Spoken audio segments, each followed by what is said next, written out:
Amazing morning, everyone. Mapagpalang umaga sa lahat.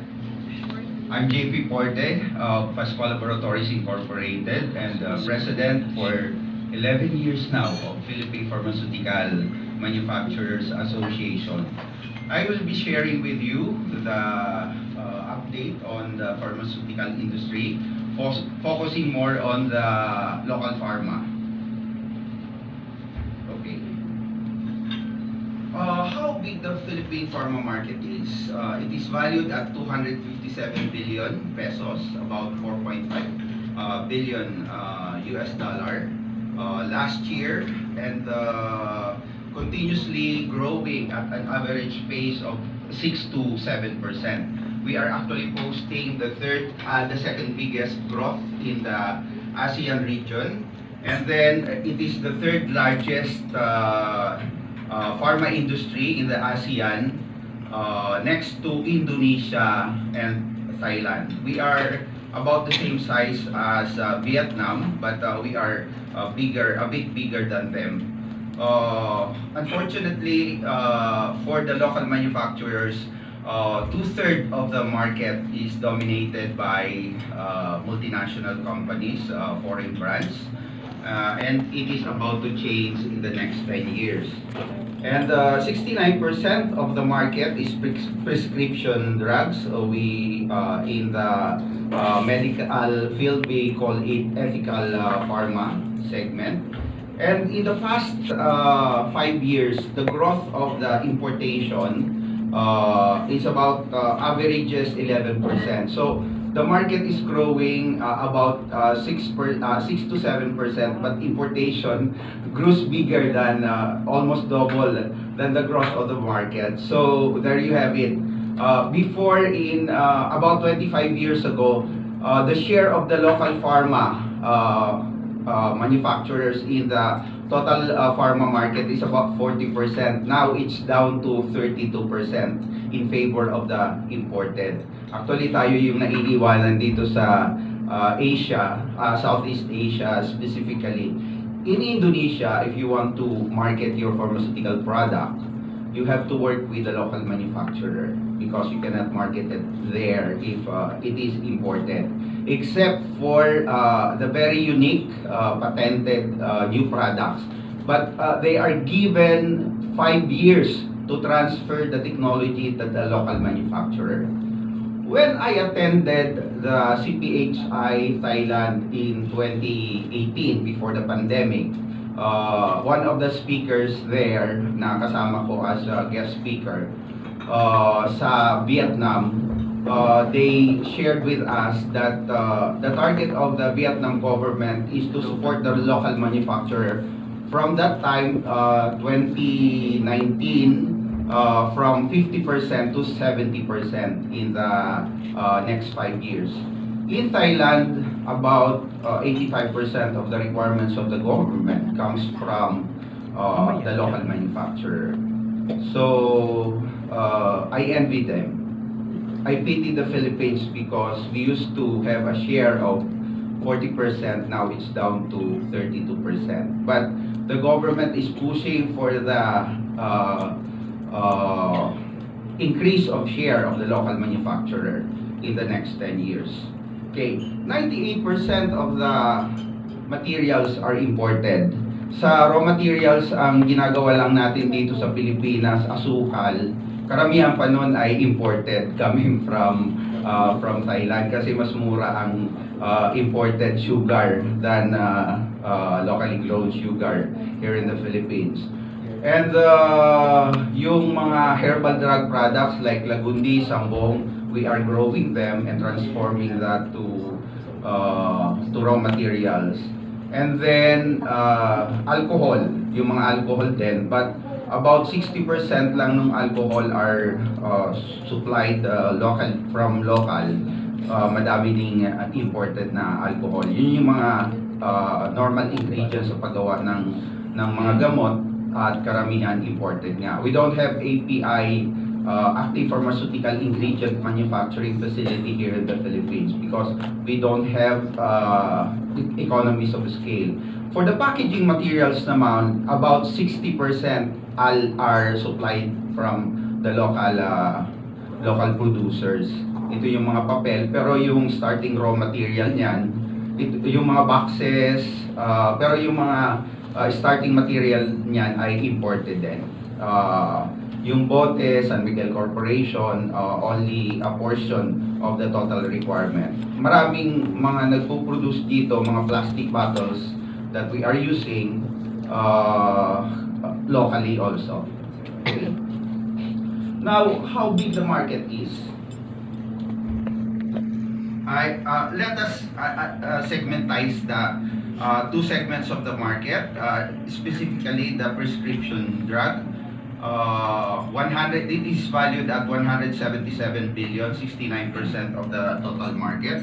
It grew 10.5% versus last year, and versus 2019, prior to the pandemic, it grew 17.9%. The biggest category is the cardiovascular. Marami kasi nagkakasakit sa puso. So it is actually about a fourth of the category, but the growth was a mere 1.8%. This was affected actually especially during the pandemic, the height of the pandemic, dahil walang pera yung tao.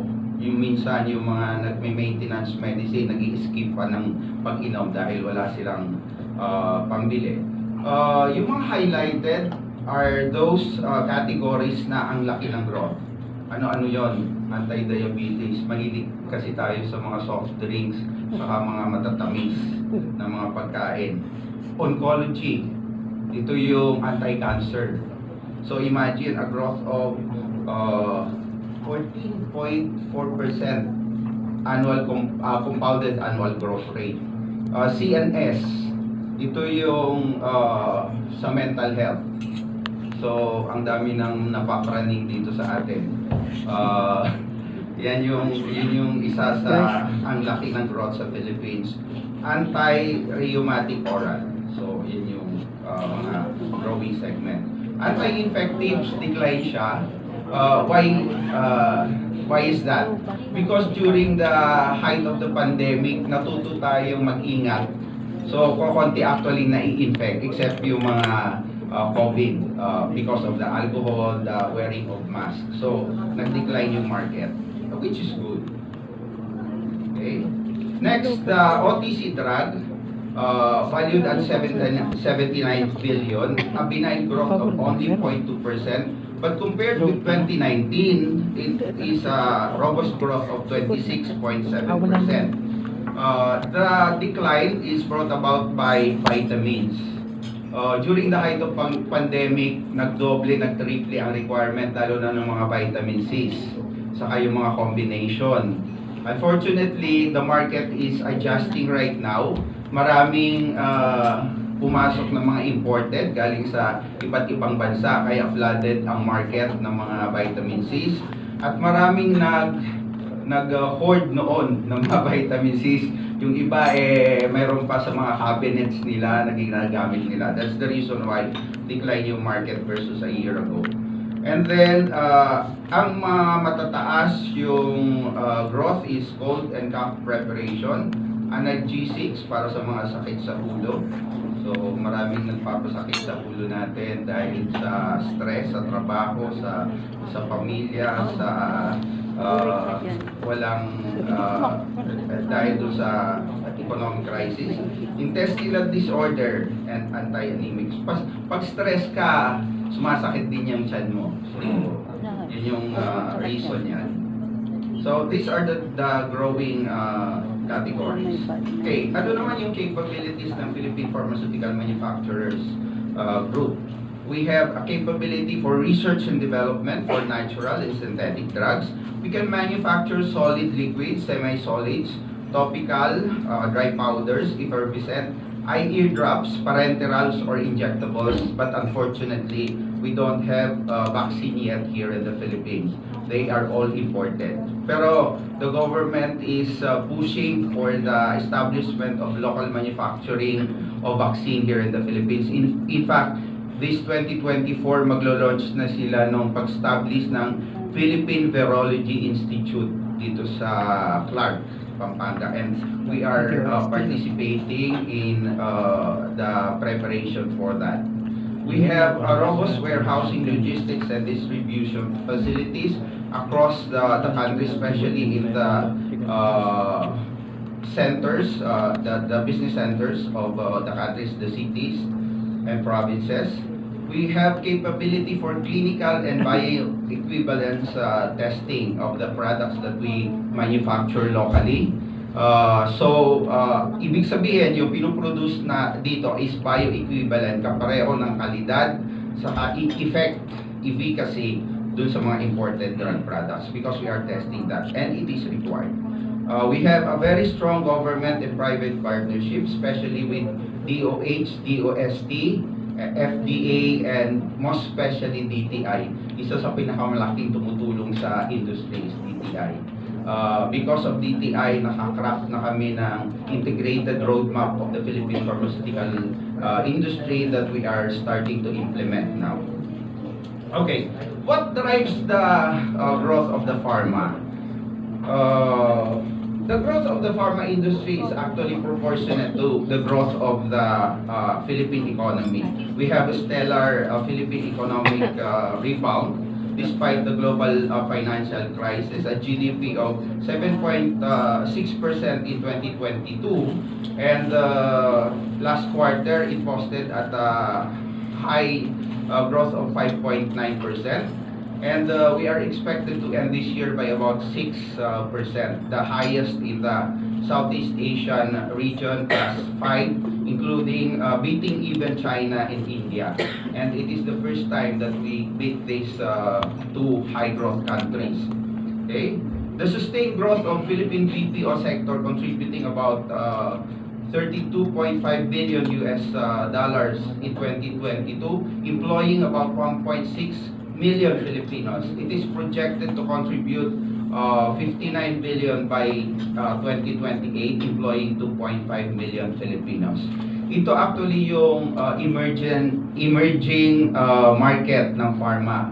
Kasi sila yung very health compromised dahil tulog sila sa araw at gising sila sa gabi. Violating or the circadian rhythm, kasi dapat paglubog ng araw, tulog na tayo. Sila gising. So, they are very health compromised. Sila yung kailangan ng mga medisina dahil sa prevalent sa kanila yung sakit, at kailangan nila ng vitamins and minerals to maintain their well-being.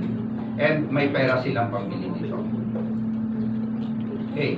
The consistent growth of overseas remittances, contributing about 10% of Philippine GDP in 2022 from a mere 2 billion in 1994, hitting a record high of 40 billion last year. And sila yung nagpapadala ng maraming pera sa mga kamag-anak nila dito sa Pilipinas. And their families here in the Philippines have the capacity to buy maintenance, medicine, and mga vitamins and minerals.